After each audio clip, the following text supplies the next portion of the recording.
आज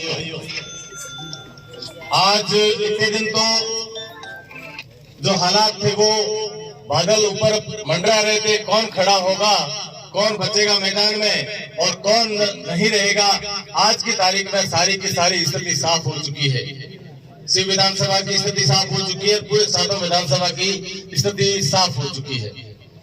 तो अब जो है, जो अमीन साहब का काम था, अमीन साहब का काम दिल्ली से टिकट लाने का काम था और कांग्रेस पार्टी ने उन पर विश्वास जताया है और 10वीं बार आपको टिकट दिए।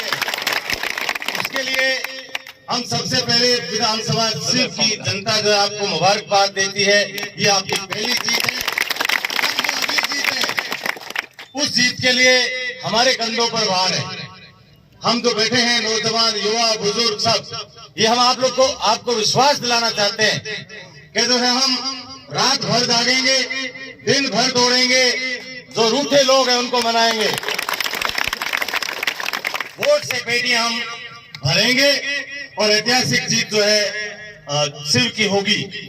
हालांकि परिस्थितियां भी ऐसी बनी है, 4-5 लोग खड़े हैं, हालांकि उन सबकी 5-7 लोग, 2-3-4 लोग खड़े, उनकी उम्र भी मिला दी जाए, उतना तजुर्बा खाली अमीन साहब के पास है।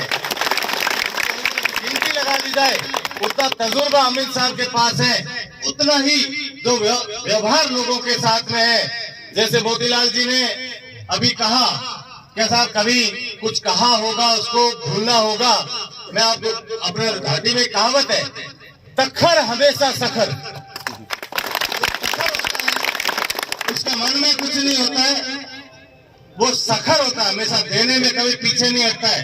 तो अमीन साहब हमेशा तखर, मतलब उस तरीके का व्यवहार जरूर रहा होगा, मगर दिल से हमेशा सखर रहे। आपने जो भी मांगा है आपको मिला। काफी साल से अमीन साहब के साथ हूं। मैंने 1991 में युवक कांग्रेस का जिलाध्यक्ष बना था, तो मेरे को कई बार बात करने का मौका मिला और मैं अभी कई बार करता भी आया हूँ। आज भी मैं अमीन साहब के सामने एक बात आप लोगों को एक ऐसी बात बताना चाहता हूँ कि आप सब उसी बात के मुरीद हैं। कभी कभी लगता है जरूर के साथ सच्ची बात कहना, किसी के मुंह पे अगर सच्ची बात कहना कोई सीखे तो अमीन साहब से सीखे। और मैं उनका अपना गुरु मानता हूँ। तब से एक किस्सा सुनाता हूँ। मैं युवक कांग्रेस का जिलाध्यक्ष था। अमीन साहब ने एक लड़के के बारे में बोला कि इसको युवा कांग्रेस का भाई ब्लॉक अध्यक्ष बनाना है। तो उनको मैंने 2-3 बार बोला कि भाई आ जाओ। अमीन साहब ने बोला आपको ब्लॉक अध्यक्ष बनाना है, तो वो चिट्ठी लेने नहीं आया।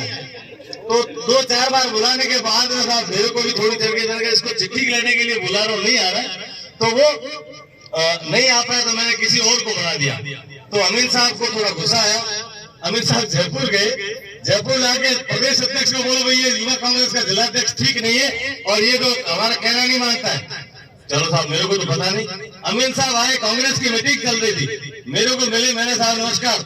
अरे बोले सुल्ताराम मैं तेरी शिकायत करके आया हूँ और रह गया। ऐसा शायद कोई नहीं कहता होगा। तब से मैं मुरीद हूँ साहब का, मैं तब से भक्त हूँ। मैं तब से साहब के जो नियम है, जो साहब का सिद्धांत है, उन पे चलता हूँ। आज भी मैं साहब की तरह ही रहता हूँ। कोई भी मेरे पे अंगुली उठा के नहीं, अगर किसी को कहना है तो साहब से भी कह देता हूँ, मोतीलाल जी को भी कह देता हूँ, बाकी जो भी उनको भी कह देता हूँ। तो ये जो इनकी है व्यवहार है, ये इनके जो तखर वाले सखर वाली चीज है, इसको आपको बहुत आगे ध्यान रखना पड़ेगा। तो इन चीजों को ध्यान रखोगे आप कि जो हमें बहुत कुछ देता है तो कभी कहेगा भी, वो अपनत्व में कहते हैं। तो उन चीजों को आप अपने मन में नहीं लेके आने वाली 25 तारीख को मैं विश्वास दिलाना चाहता हूं कि आप सब लोग 25 तारीख तक अपनी नींद जो 7-8 घंटे लेते वो 1-2 घंटे की नींद कर लेंगे और पूरी रात और दिन जाएंगे। एक ऐसी शख्सियत जो ईमानदारी की शख्सियत है, जो सत्यता की शख्सियत है, वो बहुत अच्छे अंतराल से जीतना चाहिए। हम हार नाम की चीज नजदीक नहीं आने देना चाहते, क्योंकि वो शख्सियत की जीत होनी चाहिए, वोट आएंगे जाएंगे, पर ये वोट जो है हमारे लिए अहम है। हालांकि सामने वाली पार्टी में हमारी पार्टी से भी थोड़ा बहुत जरूर हुआ है बिगाड़ा, 1 से 2 हुए, पर आप चिंता मत करो, सामने 3 है, सामने वाली पार्टी में 3 है। लोग ठीक है, माहौल बढ़ता है, सब कुछ बढ़ता है, शुरू में ऐसे दिखता है, थोड़ी भावनाओं में लोग चलते हैं, कुछ लोग कैसे चलते हैं, माहौल बढ़ाने के लिए आगे जाते हैं, परंतु लास्ट में आते आते, क्योंकि मैं पिछली बार आरएलपी से चुनाव लड़ा था, मेरा जब नॉमिनेशन फॉर्म था, जब उस समय कांग्रेस और भारतीय जनता पार्टी दोनों के जो नॉमिनेशन फॉर्म में भीड़ थे, उससे भी ज्यादा मेरे उस नॉमिनेशन भीड़ थी। लोगों को ये लग रहा है कि सुल्ताराम जो है जीतेगा, पर लास्ट में आते आते आते लोगों के दिमाग में एक चीज बैठ गई, भाई राष्ट्रीय पार्टियां जो वो राष्ट्रीय पार्टी है, लोगों ने वोट, हालांकि मैं 25 लाख वोट आया, परंतु मेरा जो दिखने वाला माहौल था वो लास्ट तक आते आते राष्ट्रीय पार्टियों के पास चला गया। ऐसा ही शिव में होने वाला है। हमारी जो पार्टी है, चुनावों में 2 चीजें देखी जाती है। पहली चीज पार्टी, भारत में 2 ही पार्टियां हैं जो मुख्यतः पार्टियां हैं, कांग्रेस पार्टी और भारतीय जनता पार्टी। आपको पता है कांग्रेस का क्या महत्व है, क्या आजादी से लेके आज तक हमारे लिए क्या योगदान रहा है, यहाँ तक कि मैं कहूँ कि मुझे आज बोलने का अधिकार दिया है।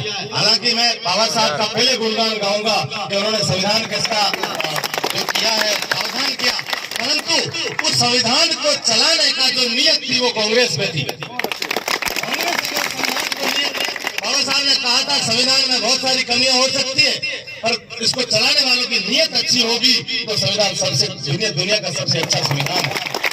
तो वो संविधान बाबा साहब ने दिया, पर उस संविधान को कांग्रेस की सरकार थी उस समय, उसने एक्सेप्ट किया है, कांग्रेस की कमेटी में थे बाबा साहब, और उसमें हम सबको अधिकार दिया, आपको अधिकार दिया, मुझे आज जो बोलने का अधिकार दिया है वो उसको संविधान ने दिया है। और उस